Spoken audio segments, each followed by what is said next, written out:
This channel does not promote any violent, harmful, or illegal activities. All content provided by this channel is meant for an educational purpose only.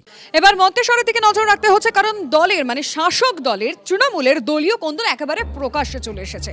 মন্ত্রী সিদ্দিকুল্লাহ চৌধুরী নিজের এলাকাতেই তিনি কালো পতাকা দেখলেন, কিন্তু কালো পতাকা কারা দেখালো? বিরোধীরা না, দলেরই একাংশ রীতিমতো তার গাড়ি দেখে তাকে গাড়ি থেকে নামতে দেখে তেড়ে গেলেন। কিন্তু কেন? আমি কৌশিক আমাদের রিপোর্টারের সঙ্গে কথা বলে জানার চেষ্টা করব কেন এই দলের একাংশের এত ক্ষোভ রাগ কেন?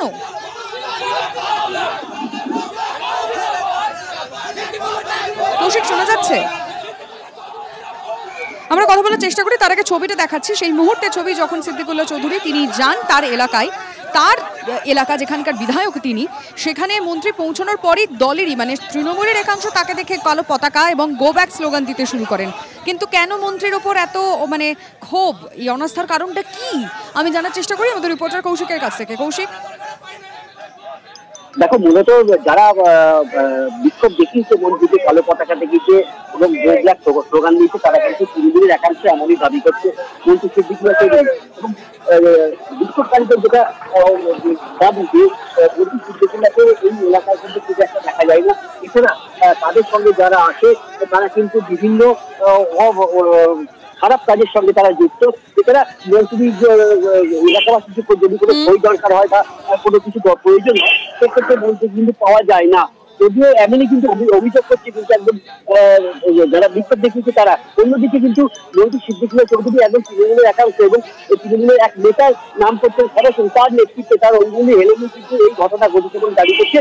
যদিও একেবারে আমরা বুঝতে পারছি কি পরিস্থিতি হয়েছিল, কিন্তু আমরা ছবিটা আরেকবার আমাদের দর্শকদের দেখাতে চাইবো যখন সিদ্দিকুল্লাহ চৌধুরী এলাকায় পৌঁছল।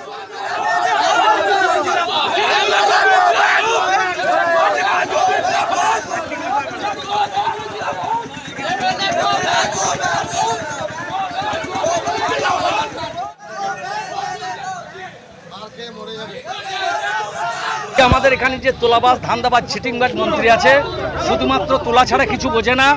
আজকে 4 বছর অতিক্রান্ত হয়ে 5 বছর বিধানসভায় পড়লো। আমরা ভেবেছিলাম যে আমরা একজন ক্যাবিনেট মন্ত্রী পেয়েছি, মন্তেশ্বরবাসীর সুরাহা হবে। স্বাধীনতার পর প্রথম ক্যাবিনেট মন্ত্রী পেয়েছি, কিন্তু আমরা কি দেখলাম? এলাকার মানুষ বঞ্চিত হয়েছে। তাই এলাকার মানুষ আজ বিক্ষোভ দেখাইছে। আজকে পরিযায়ী শ্রমিকের মতো তিনি এসছেন, কিছু তোলাবাজকে নিয়ে, কিছু গুন্ডাকে নিয়ে। মন্তেশ্বরের সাধারণ মানুষ আজকে 4 বছর পর আজকে দালালি করতে এসছে। মন্তেশ্বরের মানুষ এর জবাব দিচ্ছে। আপনার সঙ্গে কি এখানকার পঞ্চায়েত সমিতির সভাপতি কি বক্তব্যভাবে জড়িত? অবশ্যই জড়িয়ে। তার উস্কানিতে পয়সা দিয়ে লোক নিয়ে আসছে, পয়সা দিয়ে করিয়েছে, থানার সঙ্গে তার লেনদেন। কার উস্কানি দিয়ে কি বলেন? এটাও আহমদ শেখ হলো গুন্ডার সর্দার, কোনো সন্দেহ নেই। তার সে মাফিয়া, সরাসরি সব জায়গায় চলে গেছে। কে মাফিয়া? ওই মানে আহমদ শেখ আর তার সাথে যারা আছে, এরা ওই মালডাঙ্গায় ছিল, এরা মন্তেশ্বরে ছিল, এরাই আবার কুসুমগ্রামে যাচ্ছে।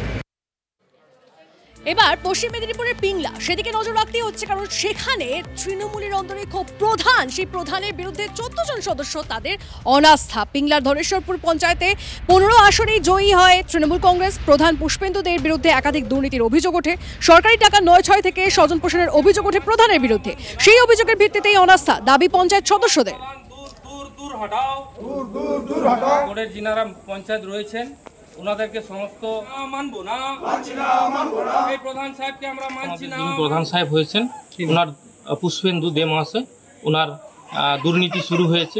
আমরা বিগত দিনে অনেক চেষ্টা করেছি, আমরা অনেক ঠেকানোর চেষ্টা করেছি।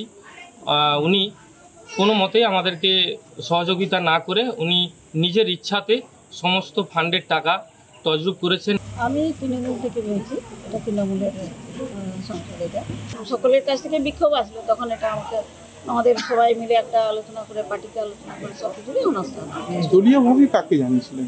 দলীয়ভাবে আমাদের অঞ্চল সভাপতি আছে, আমাদের ব্লক সভাপতি আছে। ওনারা কি বললেন আজকে অনাস্থা? হ্যাঁ, ওনারা বলছেন আপনাদের প্রসিডিওর অনুযায়ী আমাদের সমর্থন আছে। অনাস্থা এক্স্যাক্টলি বলা যাবে না। ওরা 12 জন মতন মেম্বার চলে এসেছিলো এই ধনেশ্বরপুর গ্রাম পঞ্চায়েতে। ওখানকার প্রধানের বিরুদ্ধে একটা লিখিত অভিযোগ জানিয়ে গিয়েছে। ওনারা বলছেন প্রধান ওনাদের মতন ঠিক মতন করছেন না, তদন্ত করে একটা দেখতে যদি হয় তাহলে ওনারা অনাস্থা আনার জন্য একটা কথা বলছেন। কিন্তু যেহেতু পঞ্চায়েতে একটি 2.5 বছর না হলে তো বোর্ড পারমিশন আফটার 2.5 বছর না হলে করা যায় না, তাই ওটা তো প্রশ্ন এখন আসে না। তবুও আমরা একবার তদন্ত করে দেখছি ওনাদের অভিযোগ কী কী আছে। 19-20 সালে যখন 18টা সিট পেয়েছিল বিজেপি, যারা হচ্ছে আমাকে এসে চোর, আমি 18 সাল থেকে প্রধান, যারা চোর করতো সেই সকল ব্যক্তিরা এখন আমার দলের অঞ্চল কমিটি, তারাই এখন হচ্ছে দল চালাচ্ছে, সব পুরনোদেরকে বাদ দিয়ে দিয়েছে। ঠিক আছে, আচ্ছা, এটা দলের একটা কোন্দল। প্রমাণ করুন না, 5 বছর হিসাব দেবো আমি, 5 বছর হিসাব দেবো, 2 বছর হিসাব দেবো। চোর প্রমাণিত করলে সেদিন আমি যে করেছে যারা করছে তাদের জুতা মুখে নিয়ে ঘুরবো। এদিকে খাস কলকাতা নারকেলডাঙ্গা থানা এলাকায় প্রকাশ্যে তৃণমূলের গোষ্ঠীদ্বন্দ্ব, বিধায়ক পরেশ পাল এবং কাউন্সিলর সচিন সিং এর গোষ্ঠীর মধ্যে ঝামেলা। ঘটনায় আহত পরেশ পালের কয়েকজন অনুগামী, আহতরা ভর্তি চিত্তরঞ্জন মেডিকেল কলেজ ও হাসপাতালে। এবং অভিযোগ, নারকেলডাঙ্গা থানা এলাকার কাইজার স্ট্রিটে পরেশ পালের কয়েকজন অনুগামী বসে কথা বলছিলেন, আর সেই সময় 36 নম্বর ওয়ার্ডে তৃণমূল কাউন্সিলর সচিন সিং এর অনুগামীরা সশস্ত্র অবস্থায় তাদের উপর হামলা চালায়, এরকমই অভিযোগ উঠছে। বন্দুকের বাট ও চপার দিয়ে হামলা চালানো হয় বলে অভিযোগ উঠছে। ঘটনায় আহত হন এক বৃদ্ধাও।